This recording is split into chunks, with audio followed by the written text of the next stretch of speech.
You're listening to Keith Engle, the host of TGI Sports Talk on the National Streaming Sports Roku channel. Keith Engle. Football season is here, and SeatGeek is my go-to for buying tickets. Now, with SeatGeek, every single ticket is backed with their buyer guarantee. We've all had plans change, and when you can't make it to the big game, SeatGeek has you covered. They're the only ticketer that allows you to return your tickets ahead of the event for credit with SeatGeek swaps. So when things come up, I know that my tickets won't go to waste. So what are you waiting for? Download the SeatGeek app to maximize your possibilities and shop live events with confidence. Welcome, everybody. Let me get back here and get this music turned off. Guys, welcome. Great to have you with us. Welcome to TGI Sports Talk's College Football Huddle. We're flying blind tonight because we've had about a 13-hour day at real jobs, and we snuck into the professional streaming sports show on National Streaming Sports here for a half an hour, and it's been an ugly day. But we're going to try to get through the show and give you some pertinent information. We'll have some good conversation. Want to welcome everybody watching tonight on Facebook, YouTube, our TGI Sports Talk platforms. We're on Roku. You hear music yet, right? We're on Roku, obviously, the National Streaming Sports Roku channel, brought to you in part by SeatGeeks that you saw. You can scan the code up here and download the app, and you'll be helping out National Streaming Sports and potentially this show as well. It's a good sponsor. I've used SeatGeeks myself, and it's a good tool. Also, a quick shout out to Thumbs Up DDH. Let's give you that before I forget. Ralph Williams, we'll give a shout out to him at RW Media. Specifically, he does some great stuff in Pittsburgh there. Specifically, the Sports Corner that he does every Tuesday from 4 to 6 p.m. Eastern with Smoking Jim Frazier. We'll give a quick shout out to John Gonzalez over there at the Sports Authorities, Flo and the gang at Bottom Line Sports, Ken Krause at Golf Buds Sports of All Sorts, and who else am I missing? JB, we'll give JB a shout out tonight over at Back It Up Binge Podcast at YouTube, and who am I missing? Let's Talk Sports, where Flo's Bottom Line Sports is broadcast. So all of you guys and all the groups that allow us to share. Been tremendous, guys. We had like 5,000 views for the Sunday Streamer Conference just this week. Unbelievable. Thank you so much. And to everybody that comes in and contributes, they're here to see you guys as well. And hopefully you're ready to contribute tonight, because I am kind of flying by the seat of my pants tonight. So anyway, we do have a number one, Oregon, who beats Ohio State last week. Wait a minute. Mine's not right. Hold on. Sorry. Oregon did, as we said, did not move. Sorry, they didn't lose to Ohio State last week or beat Ohio State last week. That was the week before. Oregon does move into first place after Texas loses to Georgia. Georgia moves up into second, which is what I was actually predicting here. Let's see how close I was, by the way. Where did damn it. I just had I had my notes from there. It is. My notes from Sunday. I predicted Oregon, Georgia, Penn State, Ohio State, Texas, Miami. I was right for the first six. Then I had called LSU, who's number 8, Tennessee's 7. I had Tennessee at 10. Clemson and Iowa State. Some big movers and shakers this week, guys. Alabama drops all the way to 15 after losing again to Tennessee. I had Tennessee this week myself. So a lot of big games coming up this weekend. We'll look at last week's surprises. We'll talk about maybe some fake injury news in the NCAA. Is anybody going to do anything about that? Came up in our chat the other day. But check out the SeatGeek app, and I'm going to go back to my logo up there for a little bit. Anyway, let's see who's with us right now before we dive into some stuff. We'll look at the conferences. We'll do lots of stuff. Hello, Danny Fuller. Danny Fuller was starting rumors about myself over on the the professional streaming sports show. I got the name right, Mac. I hope you checked that out. Danny and I going head to head. It's a college football show, but Danny and I start going head to head Friday night. Dodgers, Yankees. Keith will be on a cruise ship. I'm going to have to stay in a bar till midnight every night to watch the damn thing, but we'll manage. Or on my cell phone in the room. I'm old, telling you. James Martin, the J Train. We got to use the proper names here, I guess. Also from National Streaming Sports, just left James. Keith was in a movie prop on the set of the sequel to Spies Like Us. That's awesome. That's an awesome extra reference, though. Spies Like Us, classic 80s comedy. They use the term loosely. It was when Chevy Chase was kind of funny still. Hydra needles from Keith. See, Danny's going to start the rumors here. I was joking. I was making a very funny joke about heroin. Said nobody ever. Anyway, Chris F. Gray's with us from above the border, north of the border. By the way, we got a bunch of new hires starting at work. Our main corporate office is in Montreal. All their laptops are stuck at the border for the last 10 days, by the way. What's going on? I told them to ship them to south of the border. You can get them in easy. The southern border, I should say. Who will derail the juggernaut freight train from Georgia? Well, Alabama already did. So I don't think I want to get into, who can derail them. Because if I look at their schedule, Chris, the SEC, by the way, is wide open. They still got losable games to Ole Miss. They're on the road. Ole Miss is probably going to be angry. Do not be shocked. Lane Kiffin's still looking for his first signature win. But I wouldn't be shocked if they lose. They're going to win easy against Florida this week at home. It's the world's greatest. I'm assuming that game's in Gainesville, right? I'm assuming the world's greatest outdoor cocktail party. I don't think we can call it that anymore. I believe somebody was offended by that. They could certainly lose to Tennessee, and that's probably it. They won't lose the whatever trophy they play for against Georgia Tech. They will not lose. But they got two losable games yet, Chris. Plus the SEC championship game. Georgia's getting in the playoff. There's no doubt about that. And we'll talk about the latest, what the playoff would look like today, if you will. Got to make some leaps there, but we'll do that. Hello, Patrick Bernard. How are you? Good to have you with us tonight. Haven't seen you in a few weeks, I think, but we're glad to have you with us tonight, Patrick. Feel free to share anything you have. Good day to CA. Good to have you with us wherever you are in the country today. I know CA's from the Southwest most of the time. Not sure if CA's a Texas fan, but A&M's trending up and Texas is trending down. Show us the tattoo. These guys are posted. I can't keep up with the chat. These guys are so busy in the chat, and I got a job. I don't have time.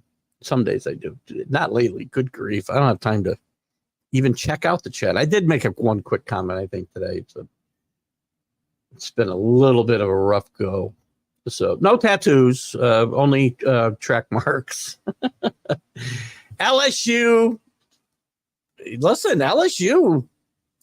James is LSU. We'll jump into this real quick. Let's look at the where's my standings? Come on. Yeah, here we go. Whoops. Right now, LSU and A&M are, I guess you could say, in control of the Southeast Conference. Texas A&M 4-0 in conference. LSU 3-0. Both of them 6-1 overall. LSU's loss to USC doesn't look so good right now. I'm going to say, though, James, that will hurt them ranking-wise. So, again, it's not a team that could maybe afford a second loss and get in. And we're going to have two lost teams get in the playoff, definitely. Maybe as many as 6. I don't know. I got into an argument with who did I get into an argument with? A guy we were out watching a Patriot game Sunday, and this guy was he's just, I'm sorry. The word starts with a D, it ends with a K. And I tried to ignore him all day, and he started talking about the college football playoff and how no two lost teams, I don't know why I'm having trouble saying that, would get in. I'm like, what are you talking about? There's going to be no undefeated teams likely when we get done. You're going to have 2 lost teams from the SEC that are going to get in. Oh, that's what we talked about. I'm sorry. I was talking about 2 lost teams. He was talking about the SEC wouldn't get more than 3 teams. They'd be lucky. Sorry. They'd be lucky to get 3 teams in. Are you kidding me? Right now, LSU has got 5 teams in. Am I wrong? I'll get to your comments in a second. Let me just see this. And you guys can put up whatever comments you want. This guy was such a knucklehead. I was warned about him, and they didn't do him justice, actually. Who's in now? Oregon. There's your 4 buys. Oregon. We're going to give Georgia. Again, we're making assumptions that they win their conference. I'm not convinced Oregon's going to beat Ohio State again. Sake of argument, I'll say Oregon. Oregon, Georgia, Miami, although I think that'll be Clemson. All right, let me do this a different way. I say Ohio State wins the Big Ten. Ohio State. I'll give you Georgia for now. Clemson, I think, wins the ACC. I think they beat Miami. And we know I'm a Miami fan. Team's looking to lose. Just saying. Who's that? That gives me 3, and then we've got Iowa State or BYU. All right, now I'm gonna call that for Iowa State. If I use the AP rankings, that's our 4 bye teams, and then of course you got your group of 5 automatic qualifier. Who, by the way, if Boise State wins out, the Big 12 or the ACC really slips. Boise State could get the bye. In any event, they got that 5th automatic bid. Then you've got Penn State. You've got Oregon. You've got Texas. You've got Tennessee. You got LSU. You got Miami. Maybe. No guarantee on 2 spots for the ACC or the Big 12. Big 12's probably got a better shot than the ACC right now. That's 11. Then it comes down to maybe you're going to have, I think I talked about this Sunday, you're going to have the second place finisher in the Big 12. The second place finisher, I'll go those last 2 spots, drop Miami out. You're going to have Miami. You're going to have Iowa State or BYU, Notre Dame, Indiana, A&M, Alabama, all in the hunt for that 11 and 12 spots. Good stuff. I say hire Chris F. Grave. He can hop, skip, and jump to Montreal. There you go. But the problem is getting back. We can't get them. They're sitting at the border. This happens every few years when we have to get we have to get stuff down to the States. I had to get a new laptop for work. I don't know, 4 or 5. Time flies. I don't know. 6 months ago, maybe it was a year ago. I don't remember. It took 2 days. It was here. So, Michael Gott from the UK. How are you, Michael? Good to have you with us. I am doing very well. Hope the same for you, Michael. Just popping in to say hello from over the pond. I'm checking back out quickly. Hope you're still here then. Just after midnight here. Need some shut-eye. May catch you Sunday. Good point to bring up. Again, I hope you're still here, Michael. And I see Patrick got a couple of comments. We'll get there in a second. Talking about Sunday. So Friday, we're leaving on vacation. Sometime Friday afternoon, we'll try to do the MLB update from the cruise ship. We'll get it hopefully before 3 o'clock so we can get it in the Roku slot. I'll probably do it not at 3 o'clock. It'll probably be mid-afternoon probably. Sunday, we'll do the stream of consciousness, hopefully right at 8:30. Whether we go 2 hours will be debatable. My wife will probably shoot me if I spend 2.5 hours doing shows on the cruise ship. But we're there for 11 days, guys. It's not that big a deal. And then we'll do this show at some point next Wednesday from the cruise ship, and it won't be at 7, but we'll do it at some point. I'll try to give you guys a heads up as much as I can. Then we'll do the same thing with the MLB update on Friday, and the same thing with the stream of consciousness on the following Sunday. So lots of time on the cruise ship, lots of trying to get some podcasts in while we're there. Patrick, Penn State heading to Wisconsin. We'll then head home to get stomped by Ohio State. Well, James Franklin doesn't beat Ohio State. He won't lose to Michigan this year because they don't play him. Plus, Michigan, I still think, will finish out of the top 25. What's Penn State's chances? So, again, they have Nebraska this week, Patrick. You're right. I'm on the wrong team. I'm on Ohio State. Sorry. My apologies, Patrick, for doubting you. Wisconsin, Luke Fickell's team, hanging in there. Not great, not bad. Hanging in there. That'll be an interesting. Camp Randall's not an easy place to play. Penn State I think Penn State gets a tussle in that game. We'll do our picks, by the way, and we'll check the standings before we check out. And you're right. They'll get throttled at home against Ohio State. Probably their only losable game, maybe Washington. They got Washington at home. They should win. But that's going to leave them with a couple of losses. And how many teams are the Big Ten going to get in? If Indiana continues to improve, do they move ahead of Penn State? Indiana's playing great football. Best team they beat was Nebraska last week, and they beat them by a ton, about 50. And Segretti said, look me up. What did he say when he got hired? Google me. I win. Well, he's winning. CFL bracket, CFL playoff bracket getting set out. You mean college football? College football? I don't think you mean the CFL. I think they're done, right? Canadian Football League.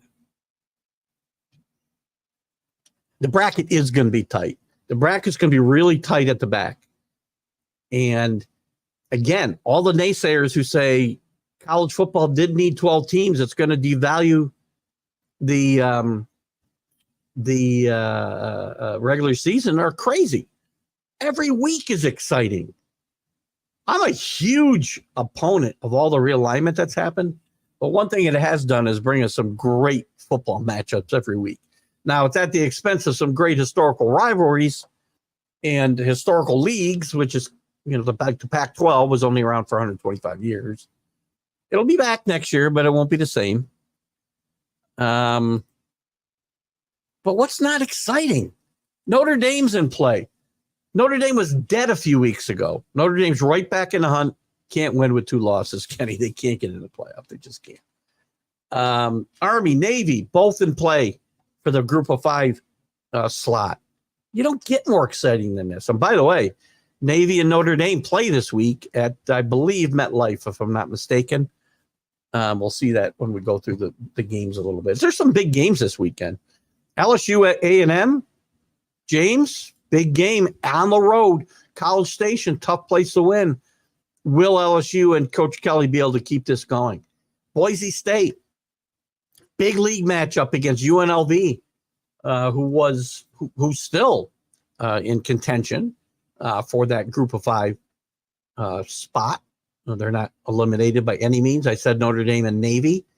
Alabama gets Missouri at home. Can't read my writing. Illinois at Oregon. Illinois played some pretty good football. Good defensive team. Can they score enough points to keep up with Oregon? I'm doubtful.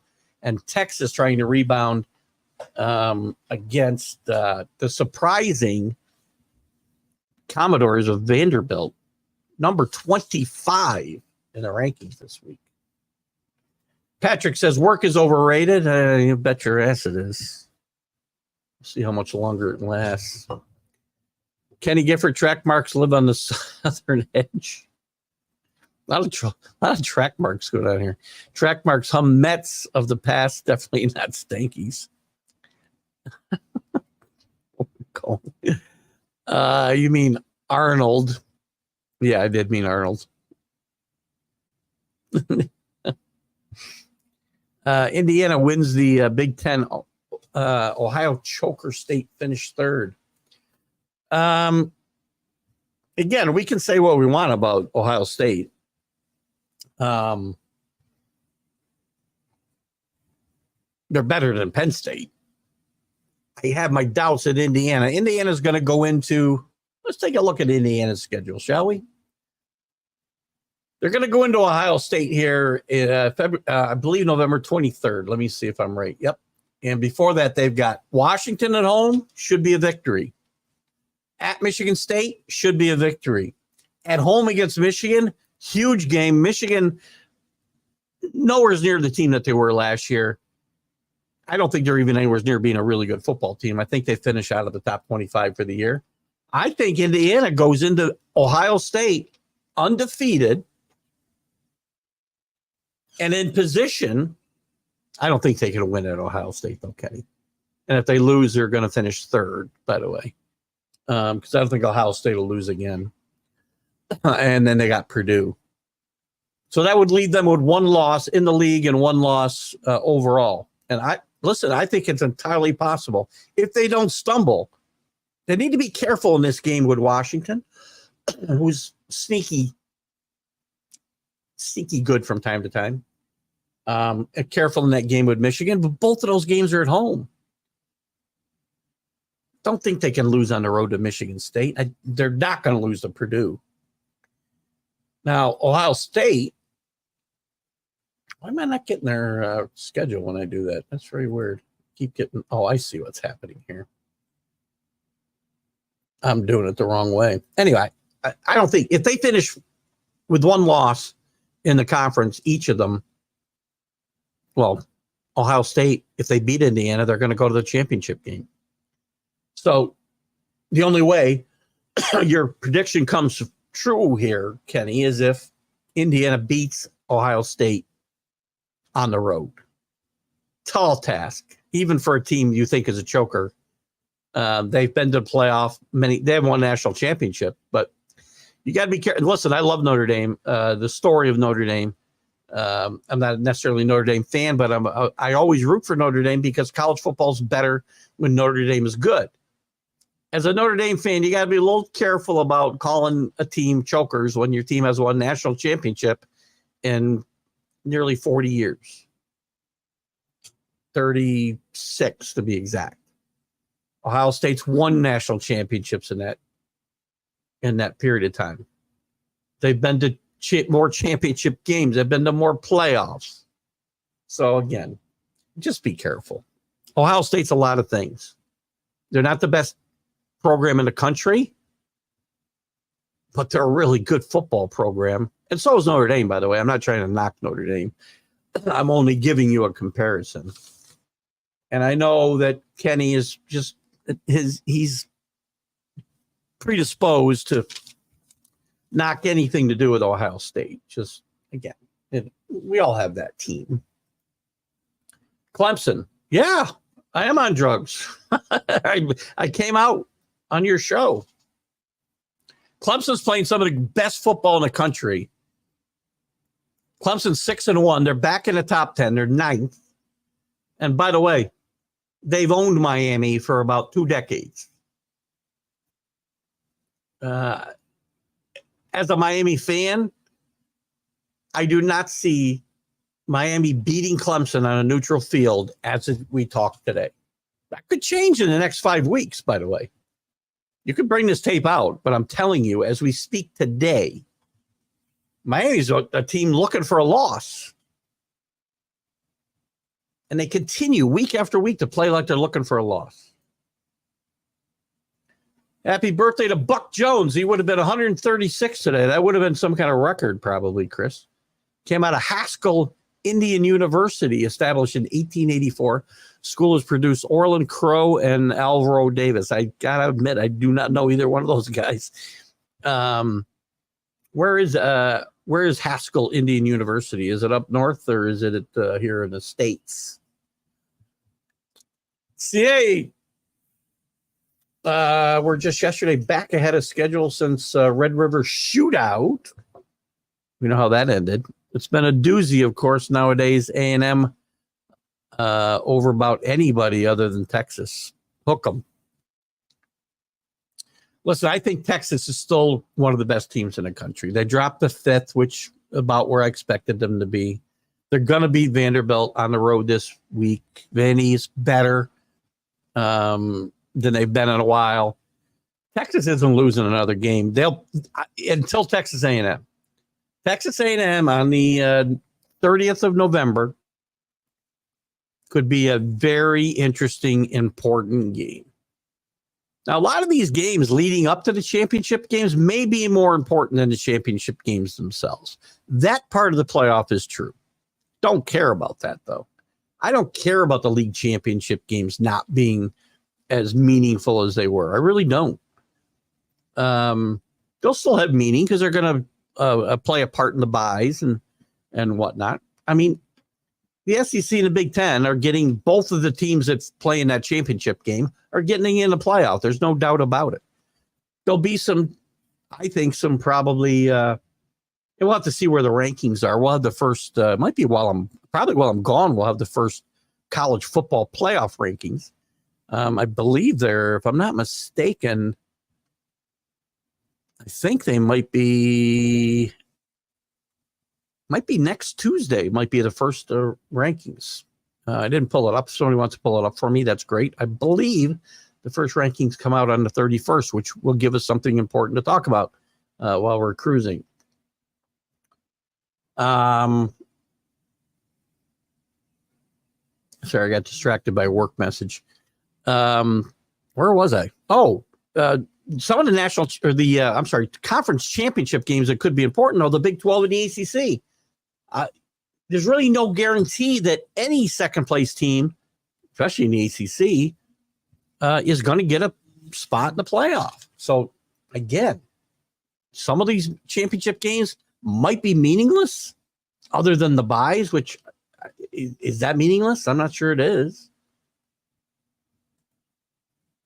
Is the Indiana win versus Nebraska fluke? Or listen, Indiana has not been just winning games; they've been winning games big. Now they haven't played the best competition, James. But you and I were messaged a few times near the end of this game, or maybe just after it was over. I didn't see a lot of it. I don't know what I was doing Saturday. That something had me distracted. But this is a team, and again, I know UCLA is not a great team, right? But they played at UCLA and beat them by almost 30. They throttled Maryland. They throttled Northwestern. They throttled Nebraska. I think this Washington game will be a truer test because it's at home. I think Washington, and I know I said Nebraska was back. I know I didn't say Nebraska was competing for a national championship. I said they were relevant. I do think they're relevant. More relevant than they've been in a dozen years since they left the Big 12. But this team's real test is going to come against Michigan at home, even though Michigan's on a downer, and against Ohio State. We're going to find out those 2 weeks, I think, James, obviously. Indiana, though, could lose to Ohio State close, or maybe even a couple of touchdowns and still find their way into the playoff. It's possible. It's a good football team. Segretti is right. He wins everywhere he goes. He took a James Madison team just into FBS 1. And if it wasn't for archaic, and they might have got a bowl bid actually after all was said and done, because they didn't have enough teams to take last year. But I think they had one loss last year at James Madison. What was my takeaway experience from watching Army versus Navy? Well, we haven't seen it yet this year, but Army-Navy is, to me, one of the classic matchups. I don't care. The records don't matter in that matchup. Army-Navy this year is a little bit different because both teams are really good, relatively speaking. Nobody's saying they're Alabama, Georgia, Texas, Oregon, LSU. It's going to be an interesting test for both Notre Dame and Navy this week. And Notre Dame's going to get Army as well. But watching Army-Navy to me is a different experience because these are kids that aren't going on to play professional football. They're going on to serve their country. The seniors in those games may be going somewhere to put their lives on the line, especially the way the world is right now. Shortly thereafter.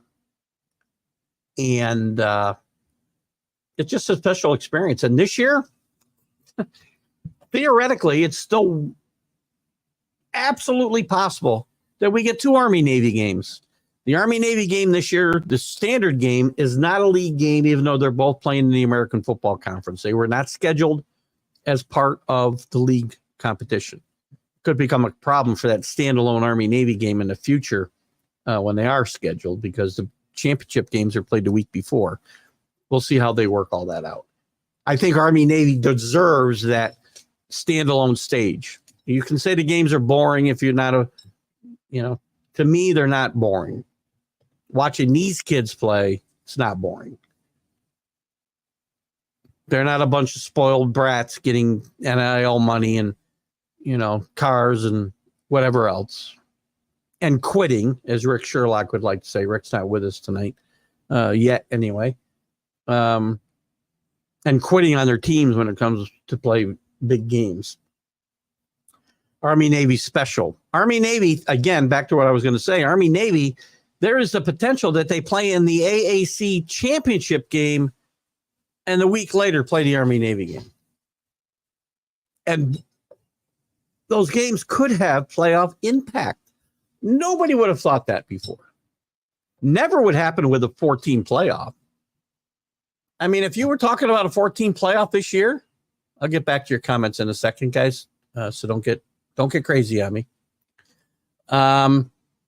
You'd be looking at, 7 teams. 7 or 8 teams with a realistic shot maybe at the playoff. Maybe not, because you go,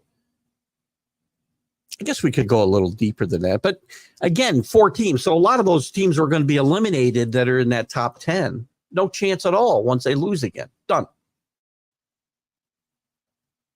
Now we're talking about all the way down to 16, 17. Let's say Pittsburgh could play themselves into competition.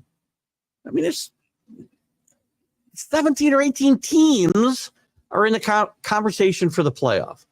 Now, I know John DeLaunay, God bless him, I hope he's okay, because John hasn't been in our show the entire season, and John was a major contributor to this program, comment-wise, and he would have been alive for the Itch Award if he was in on the Sunday show. But we hope John's okay because we haven't seen him at all. I hope he just got mad at me and left, and he's doing okay. So anyway, Army's a special experience. What did Linda say? Well, you could be right. I mean, but again, you are what your record says you are. They're 6-1. They lost 1 game in the very first game that nobody knows who's good and who's bad against Georgia. They looked horrible. I was writing them off. Dabo Swinney has rallied that team to win, not just win, but blow teams out. Again, not the best competition. But I will tell you, you want to talk about you talk about chokers at Ohio State. I'll tell you about the team that I root for because my family root there, and they have diplomas. My stepson did his undergrad work at Miami. So anybody who doesn't think Miami's a good academic school, you don't know what you're talking about. This is one of the best academic schools in the country. And he went on to get his doctorate later on at UNC. So please disparage the football team all you like. Don't disparage university because it's a really, really good educational university. I know for a fact. But anyway, you want to talk about choking. This team chokes. They've had great starts since I've come into the Miami sphere. Great starts like they've had this year several times under Mark Rick. And then they'd implode against a Virginia Tech, against a Clemson. at home against a Virginia. And then they get into a bowl game or a championship game against Clemson and get totally blown out of the building. So Clemson is far from done in this conversation. I mean, if you don't like teams, that's fine. To say they're trash, they're not trash. He didn't say trash. That's my word. But whatever. Texas is going to blast Vandy. I think you're right. I think Vanderbilt's bubble will burst a little bit this week, but give them credit. You don't often see Vanderbilt ranked.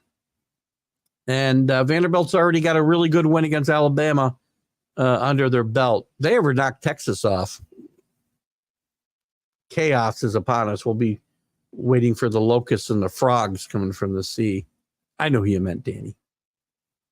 CA, there are only 4 really in play. That's not true. I mean, again, I'm talking about getting into the playoff. He's talking about for the Final Four, there's only 4 really in play. Once you get to the playoff, anything can happen. Especially once teams have a bye and they lose a little bit of momentum.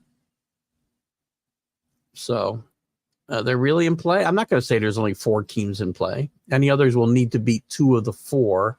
Just haven't seen that possibility. We haven't seen anything like this before, so it's hard for me to say. And again, when I say in play, I'm talking about for the playoff, not to win. I'm not telling you there's 18 teams. Well, there are. There are literally 18 teams in play for the Final Four even. Because once you get there, they got to win 2 games to get to the semis. I get it. And the 4 buys, which will likely be the teams no, it can't be. Well, first of all, CA, those 2 of those teams you mentioned will have to win 3 games to win the national championship. Or 4 games. What is it? We go from 12. What is it? I can't do math. So we start with 12. We got 4 buys. We got 8. We'll have 4 left. How's that work? That can't be right. 12. We got 4 buys. At least 8 down to 4 plus 4, right? So that brings us down to 4 again. So you got to win 1, 2 to get to the Final Four, 3 to get to the championship. You got to win 4 games to win it all. Am I right or wrong here? Is this right? 12, 8, 12, I'm sorry, 6. Yeah, sorry. 8, 4, 2, 1. So either the Bulldogs or Texas or Oregon or Ohio State, one of them has got to play 1, 2, 3, 4 games to win. They're going to be in the same position as everybody else. Those 4 teams can't get buys. That's impossible. So 4 highest ranked conference champions. So those teams they aren't getting buys into the, quarterfinals. That's not happening. I don't know. Who cares? Who cares? We talk about this all. Kenny, you go down this road with quarterbacks from Ohio State. It's irrelevant. I don't care about when I'm talking college football. I'm talking about college football players. Some of the greatest college football players in history were not good pros, including guys from Notre Dame and including guys from Ohio State. One of the best was Tim Tebow. He wasn't a good pro. Doesn't take anything away from his college accomplishments. But since you brought up the question, let's find out. Hopefully you already know the answer. You wouldn't ask. College football programs. with most NFL players all time. Shouldn't be that hard to find, right?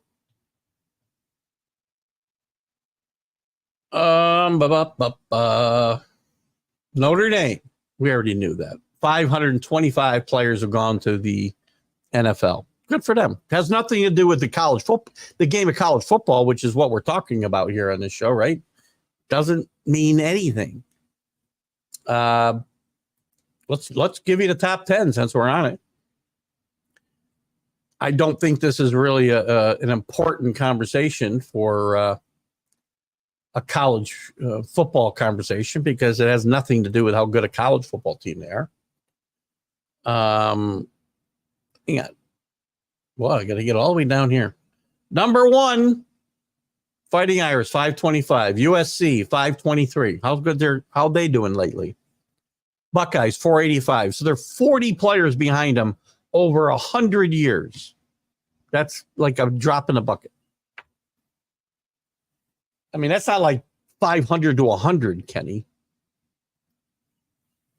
Good evening, Dave Guyette. Syracuse. Big game for Syracuse this week. Who they got? Doesn't have Syracuse have they got a Friday nighter. Oh, they got Pittsburgh Thursday night. Pittsburgh hosts Syracuse. Kyle McCord. Syracuse 5-1, still in play in the ACC. This could be an upset. Watch it. Could be an upset. You said the Giants would be a playoff team. That's when I was doing drugs. We already talked about that. So it's okay to be off. LOL. Go Dodgers. U.S. Army versus Navy is always full of winners and no losers. Thank you, Danny. That's well said. Excellent point. The players are not based on your rank. That's well, that part's true. It's not 6. 12 will play 5. I'm not sure what you're saying here. I have no idea, which tells me then play 1-1. I don't know what that means. 12 will play 5 because only 4 teams get a bye. 12 plays 5 and so on. And then I don't believe they re-rank. I think there'll be a bracket, and I don't believe they'll be re-ranking them once they get to the next round. Pretty sure I know this is college football, but it's a sports show. First, rest in peace for. That's a great point. I will say that. Thank you for bringing it up. I didn't even know it until I caught your guys' chat today. Again, I've been so busy. I haven't seen really hardly any news or any sports news. I haven't seen anything. I did notice in your chat you said that. And yes, rest in peace, Fernando Valenzuela passed away today. I saw some pictures of him. And we'll talk more about Fernando on the Major League Baseball update Friday. I'm sure Sunday we'll get some more in about him, Danny. But I agree 100%. We want to wish, send our best wishes to Fernando's family and friends. And listen, he may not have been one of the best pitchers in the history of baseball, but Fernando Mania was an important part of the baseball landscape in a very tough season. 1981 came up in late 80. We're not going to go on this very long. We'll do more of this on Friday in the MLB update, but came up late in 80 and was really good out of the bullpen. And in 81, Fernando Mania took over. We had a strike. And thank God for Fernando Mania because baseball was in a lot of trouble. He had some very good years. Probably threw the ball too much for that time. Again, I talk a lot about how pitchers don't throw enough today. And Fernando, like, who knows how old he was? I mean, do I think he was 19 years old when he got here? I'm not quite sure. So who knows how many pitches he'd thrown before he got here? But yes, Danny, rest in peace to Fernando. A very important part of baseball history and Americana in general, if you will, in my mind. No, not 2 get buys. 2 don't. Oh, well, your guys. Okay. However, it doesn't matter. The 8 others will still need to beat 2 of the 4, which I don't see happening. Well, I agree. Look at again. There will be favorites and there will be underdogs like there is everywhere else. So, but once you get there, all 12 teams have an equal chance to get to the Final Four. Maybe the 4 teams with a bye have a little bit better chance because they don't have to play an extra game. I'm just saying, my original comment, CA, was only about how many teams were alive for a playoff spot. And I will tell you, in sports today, the college football landscape we've watched already, we've seen all kinds of crazy stuff happen this year. And you're going to see more. So don't be shocked when you see an Indiana or a Boise State, somebody crazy make their way to the Final Four. And they will have earned their way there. I was talking about John DeLon before. This is not a participation trophy tournament. No. Not in any way, shape, or form. These teams are going to have all earned their way there. Now, again, I prefer we have the format I preferred. It's not my format. So, Basement Bob, don't be getting out your lawyer's number to try to sue me again. This is not my playoff format. It's one I prefer. 16 teams, all 10 champions get in. All 10 league champions get in, 6 at-larges. Now I got a real championship tournament. And again, you may very well be right. Those 4 teams you think are the favorites to get in. I will probably, if you told me I could take those 4 teams or the field, I would take the field. Because I doubt, I'm saying it couldn't happen. The odds are pretty good. There'll be a team from outside of that 4 you mentioned that have a chance to that will get in. Not to have a chance, will get in.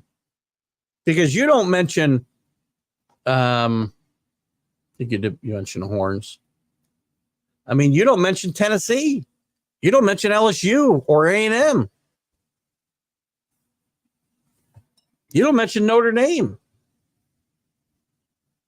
I talk up Notre Dame's Kenny's on Notre Dame team. I don't talk them down at all. And I do have a wager on them. It's not just because I have a wager on them. I like it when Notre Dame's good because I'm a college football fan.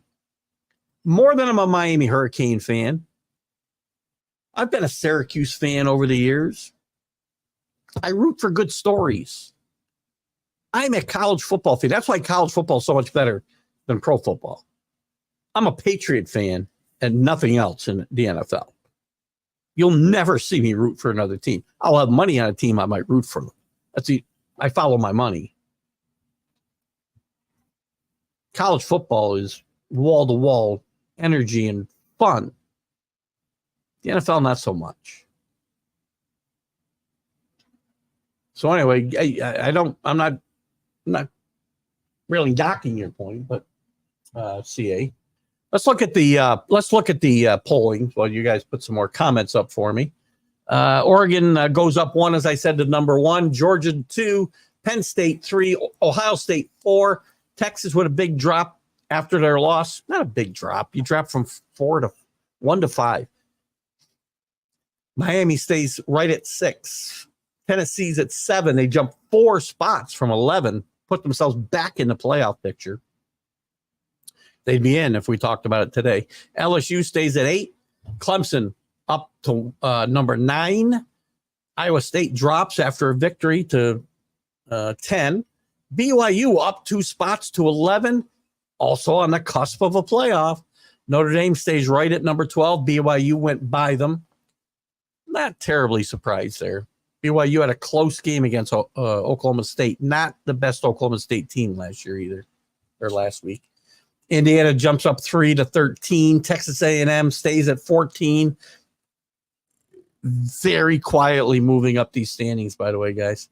Alabama, the big loser this week, dropping 8. Kansas State up 1 to 16. Don't count them out of the Big 12 yet. Boise State falls 2 spots, not playing last week. They'll got a big game against Vegas this week. Ole Miss stays flat at 18. They probably played their way out of the playoff. Pittsburgh 6-0. Just saying. Big game against Syracuse. Illinois up 2 after beating Michigan, as I said they would. Up 2 spots to 21. Missouri falls 2 with a lackluster performance last week. SMU 6-1 right now, still in the ACC hunt as well. Army and Navy stay at 23, and Navy moves up to 24. Great stories, both undefeated.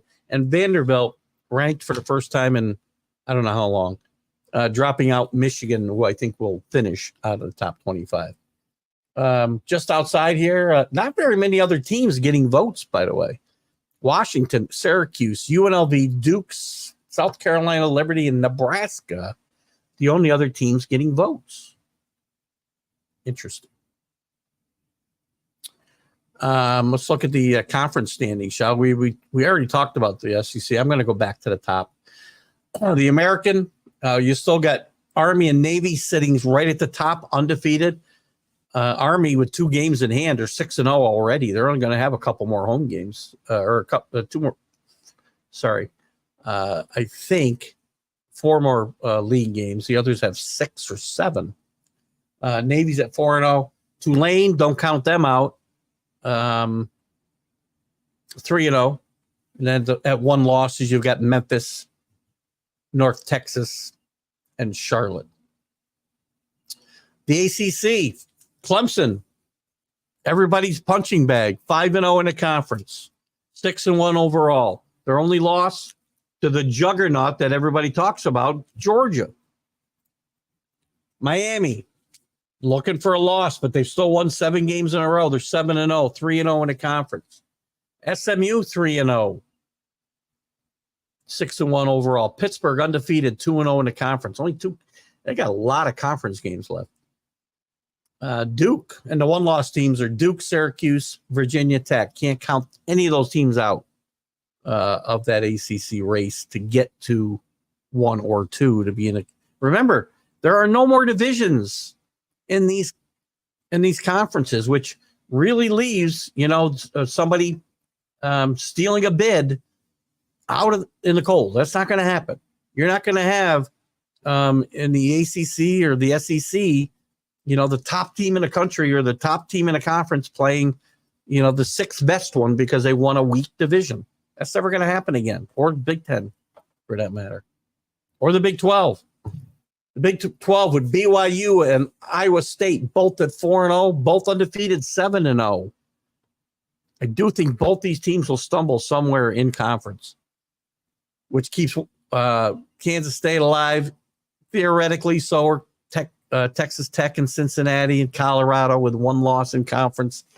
I'm not buying any of these teams. I'm selling them all. I think this is a 3-team race. I really do. I think the American Conference is probably a 4-team race between Army, Navy, Tulane, Memphis, and Texas, North Texas. The Big 12, the ACC is probably more wide open than anybody. Clemson, Miami. I think SMU I'm selling. Pittsburgh I might buy for now. That's 3 teams. I'm going to include Syracuse in this. I think it's a 4-team race in the ACC. Big 12, we already talked about. Big 10, Indiana sits at the top, as James pointed out earlier. 4-0. Oregon, 4-0, tied with them. Penn State also undefeated with 3 wins. None of those teams have lost a game overall. I think all these teams will lose a game before we get to the playoff. Oregon's might not be until the championship game, yes, against Ohio State. I see Penn State faltering against Ohio State in the regular season. I see Oregon and Ohio State finishing in the 1 and 2 spots. But you can't count out Indiana. You can't count out Penn State. You probably can't count out Illinois. Again, we talk about Wisconsin struggling, but they're 3-1 in a conference. Luke Fickell's got this team starting to move.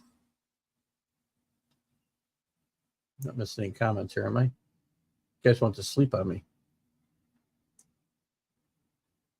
What's this? Hold on here. What make of the LSU and A&M game this weekend? Is the loser risk not making a playoff? Yes, because any 2-team loss is going to be at risk of not getting in, especially in a conference as strong as the SEC. I mean, the loser there brings, the loser there is going to fall behind Georgia, Tennessee, Texas.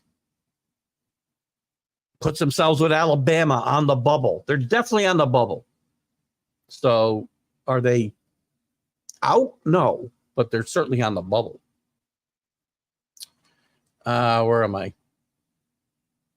So there's the Big 10 or the Big 18, whichever you want to say. Conference USA, Liberty, again, getting votes, 1 vote for the top 25 this week. This is not going to be a conference. It's going to compete, I don't think, for anything. Liberty and Western Kentucky and Jacksonville State all in play here. Independence, there's only 3 left, and Notre Dame by far the best one there, 6-1. UConn loses last week, a game they probably should have won. They're 4-3, and UMass, one of the worst teams ever to play college football. The MAC conference, again, no danger to the group of 5 here. We'll talk a little more group of 5 here in a second. You got Western Michigan, Miami, Buffalo, Toledo, who's a really good football team, and the prohibitive favorite here is in 4th place right now, or tied for 2nd, however you want to look at it. And probably still in play, but nothing going to come out of there. Mountain West, still kind of interesting. UNLV undefeated. They do have 1 loss to Syracuse. Boise State, 17th in the country, 2-0. Colorado State, 2-0. San Diego State, 2-0. And you got a bunch of teams with 1 loss. San Jose State, Coach Ken taking over there, as we know. Fresno and New Mexico. New Mexico is much better than we thought they'd be, even though they're 3-4. I thought this would be one of the worst teams in the country. To me, this is Vegas, Boise State, and maybe Colorado State trying to get to their conference championship game. Again, no guarantee. Best thing that happens to Army, Navy, Tulane, any of the other group of 5 contenders is that Boise loses to UNLV, or loses, maybe even better, gets to the championship game and loses of the Mountain West and puts them in. The Pac-12, both teams still tied at 0-0. The SEC we've talked about, but again, Texas A&M, LSU, undefeated. Georgia, Tennessee, Missouri, Texas, Vanderbilt, all with 1 loss. That'll change. The only 2 lost teams here. Alabama's not dead, but Arkansas has got no shot. None of those other teams have it. Even Ole Miss is dead at 1-2 in my mind. Sun Belt, again, no danger of upsetting any playoff bubbles, but an interesting conference. Georgia Southern is really good. Old Dominion's good. Louisiana, as always, is good. And UL Monroe doing very well with the coach UAB probably wishes they had, as Trent Dilfer is probably in trouble up there. Middle Tennessee, we got Tuesday night football all the time now, guys. If we look at it, I think there might be more than 1 game tonight. Don't we have CA? See what we have. Yeah, we got a couple games. Liberty is trailing Kennesaw State, by the way. Kennesaw State 0-6. First year in FBS 1.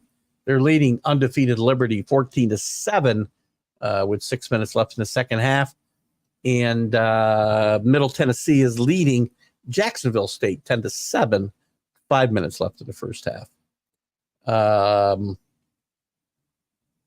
And yesterday, it isn't Tuesday, it's Wednesday. I haven't known what day it is, I swear, in about a month. Sam Houston is leading. Sam Houston doing very well in their first year at FBS 1, leading Florida International 10-7, and Louisiana Tech over UTEP 14-10 right now. Got big Pittsburgh and Syracuse game tomorrow. Let me do the picks. Let me do the standings for the college football pick'em, and I'll give you my picks from there, and then we'll look at some other games as well. There was a comment. I don't know if Kenny and Kenny said he wouldn't remember. I don't know if Kenny's still with us. I wish Rick was with us. Danny was part of this conversation. We were talking about injuries, faking injuries, and whether players should be penalized, coaches should be penalized. Listen, there's no players faking injuries on their own.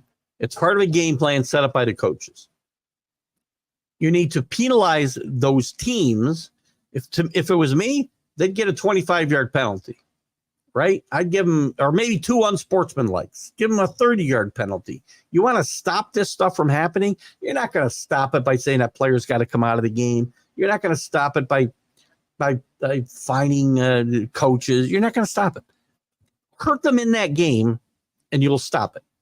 Take away the advantage. If you obviously flop, you're going to get penalized 30 yards or something. Again, I'm making up a number, but don't make it 5 yards. Don't make it 10 yards. Make it really, difficult. Again, I don't think I'm asking for a lot here. So you can make up some comments about that if you'd like. Here's our standings right now. Our unknown ESPN generic picker is now 51-28, doing very well. 6 wins last week. 7 was the high last week. That was, who got that? Kenny with 7. Rick with 7. Myself with 7.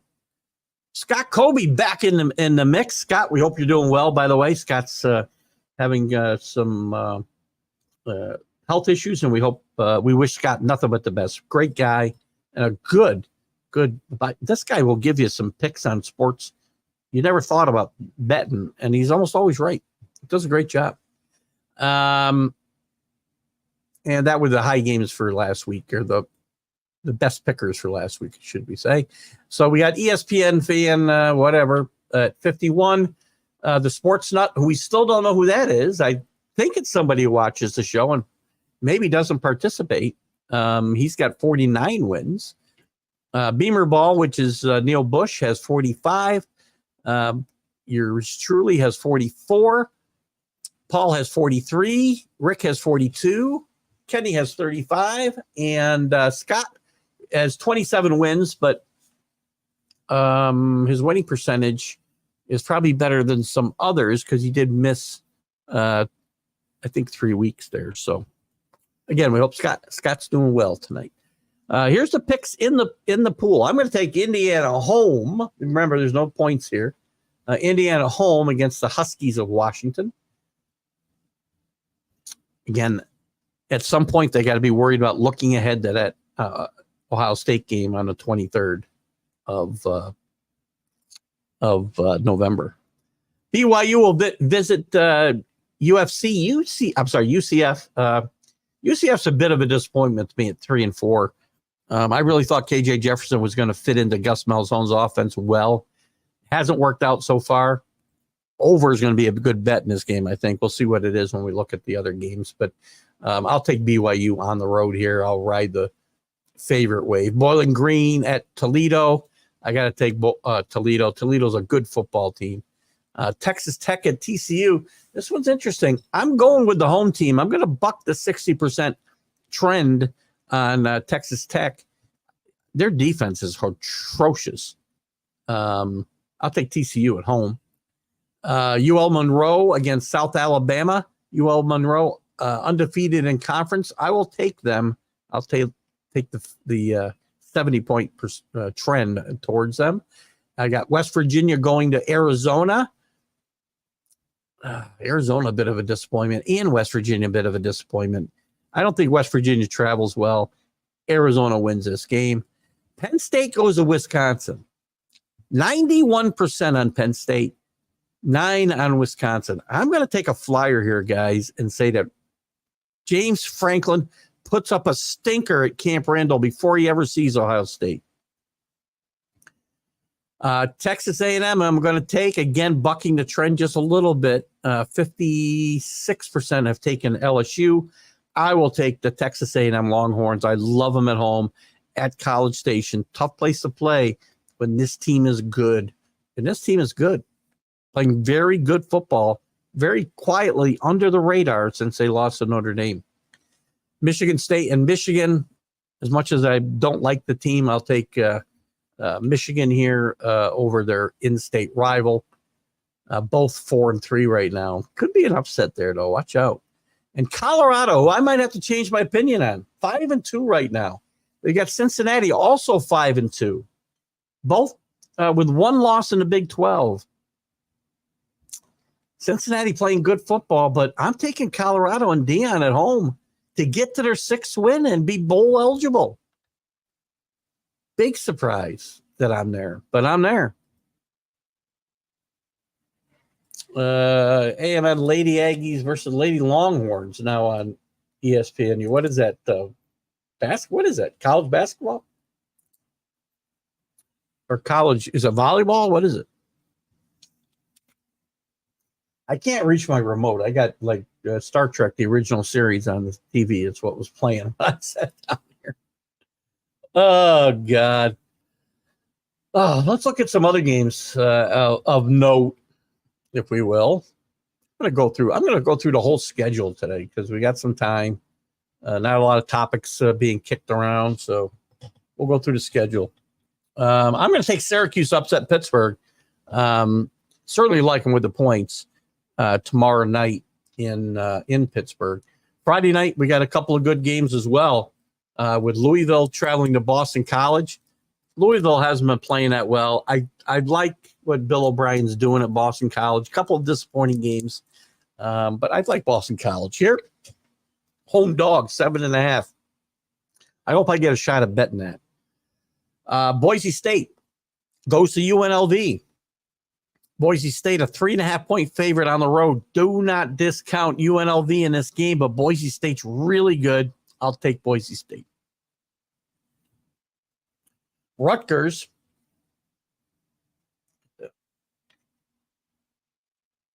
What do you got here, CA? Volleyball. Okay. I might have a little hiccup, so I don't know. Rutgers gets to travel from East Rutherford, New Jersey, all the way to Los Angeles. That ought to be fun for a Friday night game. They'll be playing the Trojans. USC's kind of reverted to where I thought they'd be. If you remember, I predicted that you would be 5-7. They got all the way as high as number 11, and now they're 3-4, 1-4 to Big Ten. This team is not yet ready to play Big Ten football. They're not good in the trenches. You got to be good in the trenches to win in the Big Ten. Everybody throws a football. We know that. But the teams that are big and physical still control the Big Ten. Ohio State's big and physical. Washington and Oregon, I think, are better of the teams that have come in this year, are better suited for that type of football than UCLA and USC, let's say. With that said, USC should win this game. Notre Dame, 13-point favorites over Navy, both ranked. You don't often see them play as ranked opponents. I like Notre Dame to win this game. I don't think it's possible they don't cover. Notre Dame wins in a romp here the way Navy's been winning. This is very good for Navy's chances, for Notre Dame's chances as far as making the playoff. Because they need some style points, unfortunately. I don't like to see games run up against Navy. I don't know that they'll be able to run it up against Navy even. But they need to win, I think, handily to impress the voters, if you will. And they need A&M to keep winning. An A&M win over LSU would probably be bigger for Notre Dame than their win over Navy. Although Notre Dame has no room for error. They cannot lose. Again, I'll eat crow right here on this show. If they have 2 losses and they get in, I'd be shocked. Florida State, who's been terrible, travels to Miami to face off against Cam Ward. 24 touchdowns, 5 interceptions. This defense, though, is not good. I don't like the over only because Florida State may not score any points. Nebraska goes to Ohio State after getting thrashed by Indiana last week. This is not a good spot for Matt Rule. They are 5-2, 2-2 in the Big Ten. Ohio State's going to throttle them. Indiana, 6.5-point favorite over Washington only. If this game's in the cigar box, this could be a wager this weekend. Well, I'll take Indiana. I'm sorry, where was I? Yeah, Indiana to win by 6.5 or more. Oklahoma, who is really, really in a tailspin. They were 4-0. I said it was a mirage then because it was a very weak 4-0. And it's showing up now. They've lost 3 straight in bad fashion. They run into an angry Ole Miss team who's not happy to probably have played their way out of the playoff here the last month. But Ole Miss is a 20-point favorite.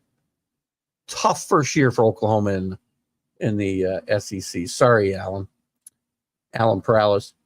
Georgia Tech will go to Virginia Tech. Virginia Tech, a bit of a surprise.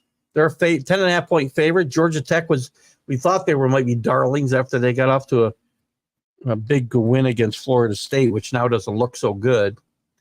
I like Virginia Tech here. Carolina goes to Virginia. Virginia's playing really good football. Carolina's defense still is atrocious. A lot of rumors that Mac Brown will be on his way out. I'm buying those rumors, by the way. I like Virginia in this game. Buffalo goes to Hawaii. They wish they were going to Hawaii. They're going to Ohio. I'll take Ohio at home in this game. Charlotte and Memphis. Memphis, an 18-point favorite. Charlotte, kind of weird. They're 2-1 in conference, 3-4 overall. I don't think it's a good football team. I think Memphis wins this one. Unsure they cover that 18. Tulane at North Texas. We'll take Tulane, who I have as what. If a team overcomes Army and Navy in the American, I think it'll be Tulane.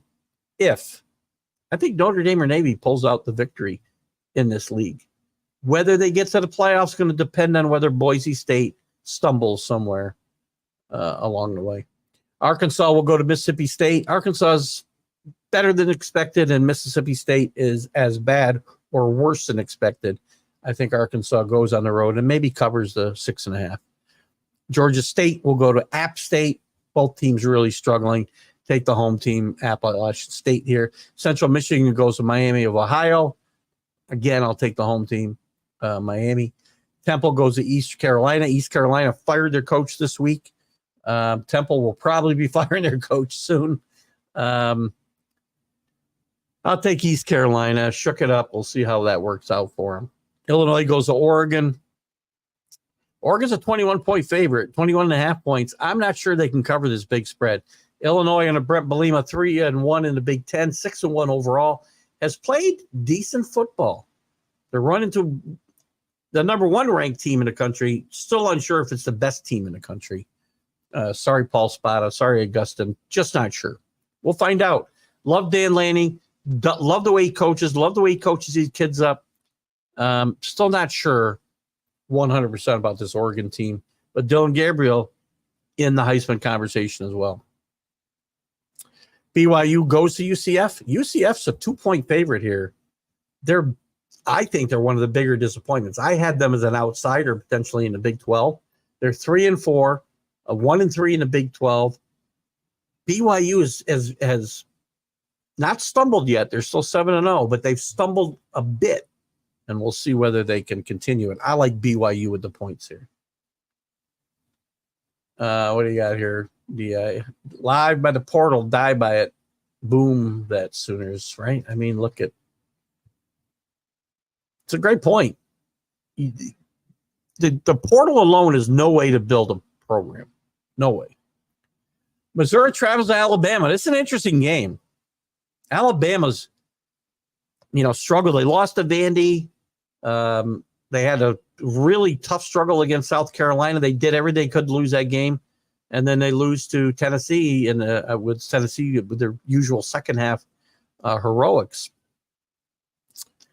Alabama could very well be on a 3-game losing streak. They're not. Missouri has had one. They haven't really played great the last month either. I think this is closer than a 17.5-point game. I hope this one's in a cigar box because I'm on Missouri plus 17 and a half.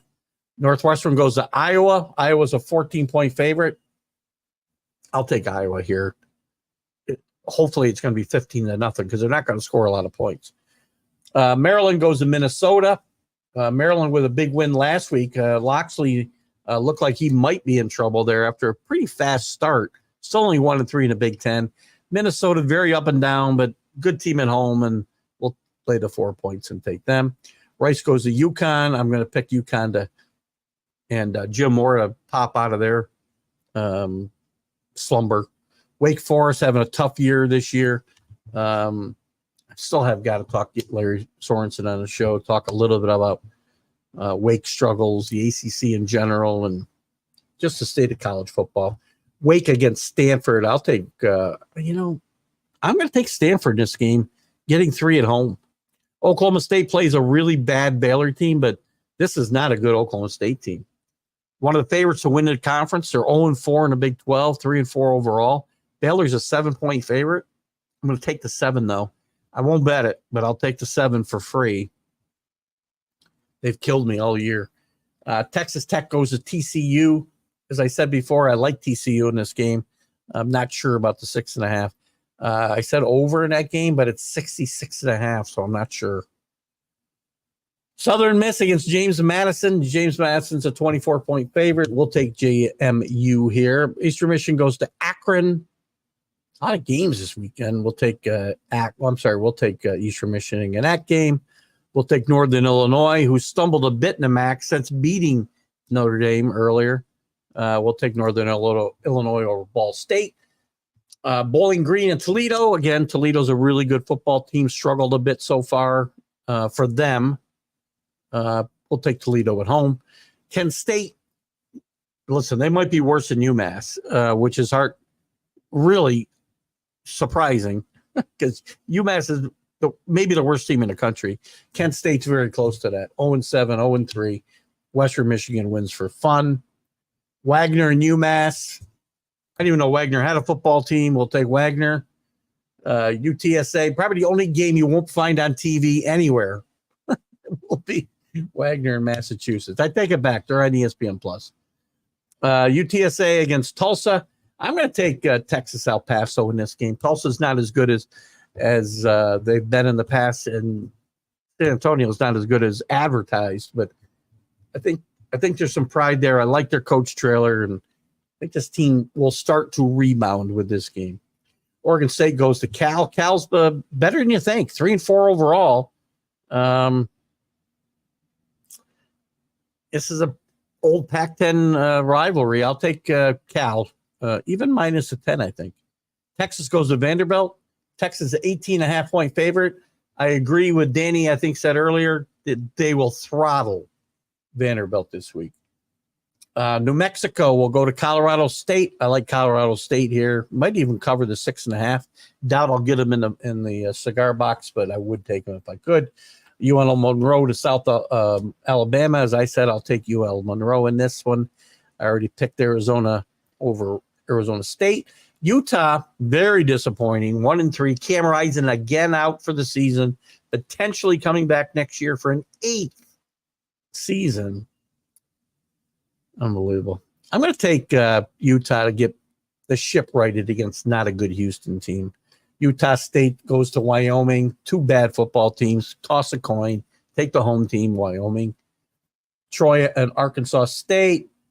Man, there's a lot of games. We'll start skipping through here. Penn State, Wisconsin.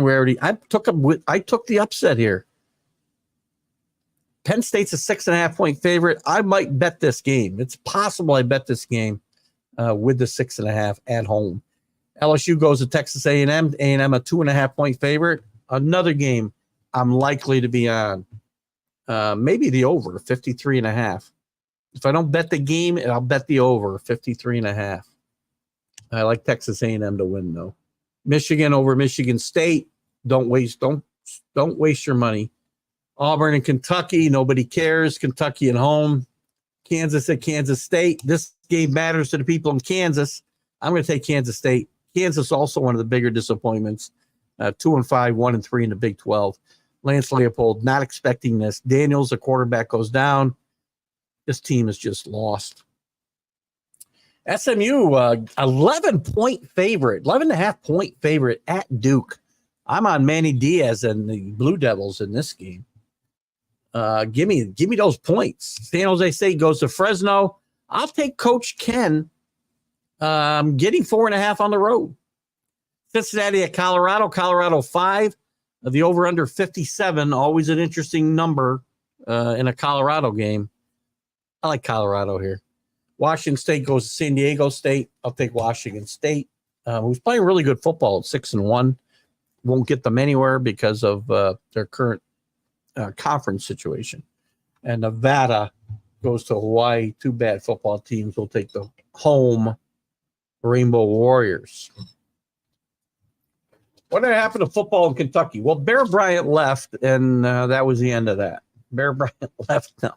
Kentucky's had some up and down years. They had some good years under Rick Brooks, who was at Oregon for a long time. They've had some really good seasons under Mark Stoops, but they've been very inconsistent the last 2 years. But the 4 or 5 years before that, this team ran the ball well. They played good defense. They got good quarterback play from Will Levis, and they were a very what do I want to say? A very, they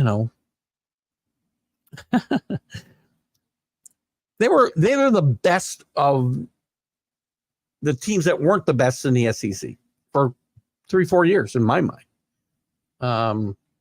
The last couple of years have been rough. This year, they almost knocked off Georgia. If you remember, everybody thinks Georgia's this juggernaut, but Georgia lost Alabama, who's clearly could be on a 3-game losing streak very easily right now.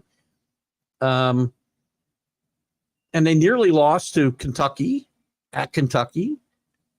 So Kentucky can rise to the occasion when they need to. And Mark Stoops is a really good football coach. He's had offers to leave there, and he's been true to the school. He's probably happy that John Calipari's gone to Arkansas because he had a big rivalry and they didn't always see eye to eye on the basketball and football fronts, but good for them. Oh, what else you guys got for me tonight before we go? Nobody bid on the whole, I was going to look at, see what we had. What did Howie Mandel, I always say that wrong. Let me look at this mailbag here a little bit. I usually have some comments.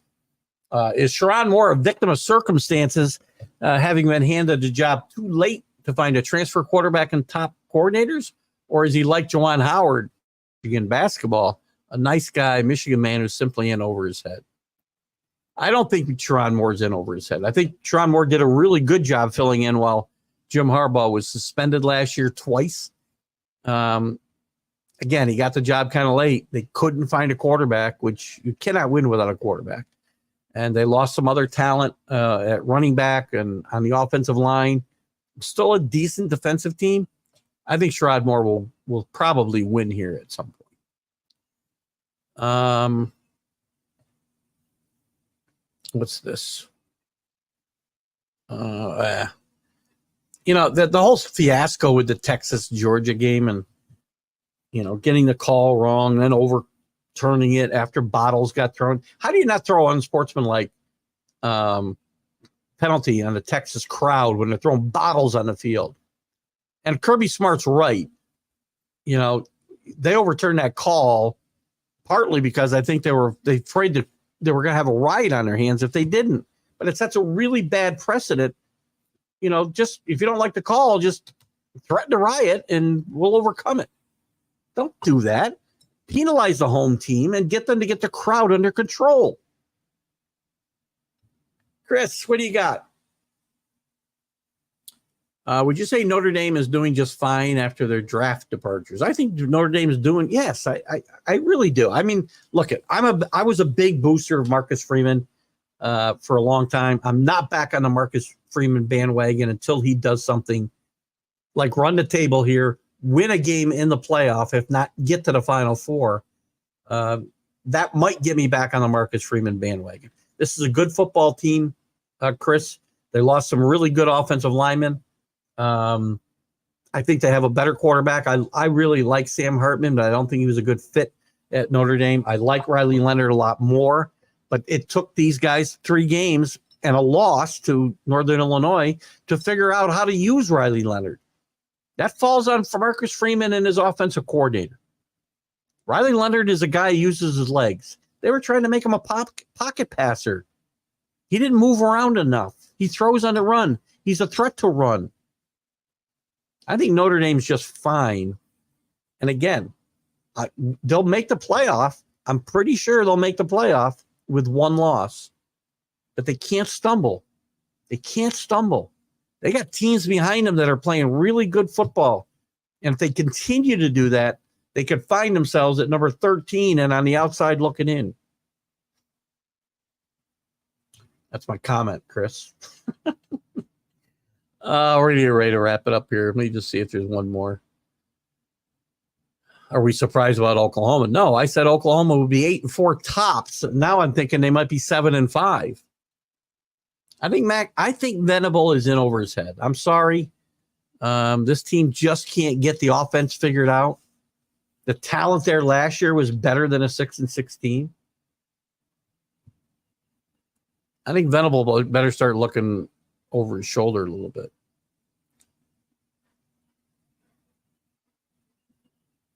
No, chaos scenarios. It was the worst weekend. Rutgers has got to kick off, by the way, at 11 p.m. Eastern time Friday night with that trip to Los Angeles. And Washington's got to kick off 9 a.m. Pacific time against Indiana. Another reason I like Indiana a lot. Out of the 400 teams that come out of Texas, which was your pick again with Danny against Vanderbilt? Texas Longhorns will trample Vanderbilt. Danny took them as well. He likes them to beat Vanderbilt by a ton. So do I. So with that, guys, I think we're going to wrap it up. Good night. You guys have done a great job as usual. I want to thank everybody for their participation. And we will see you Friday at some point from the cruise ship, the Venezia in the New York Harbor Friday afternoon with the Major League Baseball update. We'll also see you from the middle of the Atlantic or the Caribbean, depending on how far we get by Sunday morning with the Sunday Stream of Consciousness. And we'll try to make our appearances on Mac and Jack on Friday and the Big Football Show on Sunday as well. See you guys later. Great show. Thanks, Keith Engle for TGI Sports Talk's College Football Huddle. Enjoy your football weekend. Football season is here, and SeatGeek is my go-to for buying tickets. Now with SeatGeek, every single ticket is backed with their buyer guarantee. We've all had plans change, and when you can't make it to the big game, SeatGeek has you covered. They're the only ticketer that allows you to return your tickets ahead of the event for credit with SeatGeek swaps. So when things come up, I know that my tickets won't go to waste. So what are you waiting for? Download the SeatGeek app to maximize your possibilities and shop live events with confidence. You're listening to Keith Engle, the host of TGI Sports Talk on the National Streaming Sports Roku channel.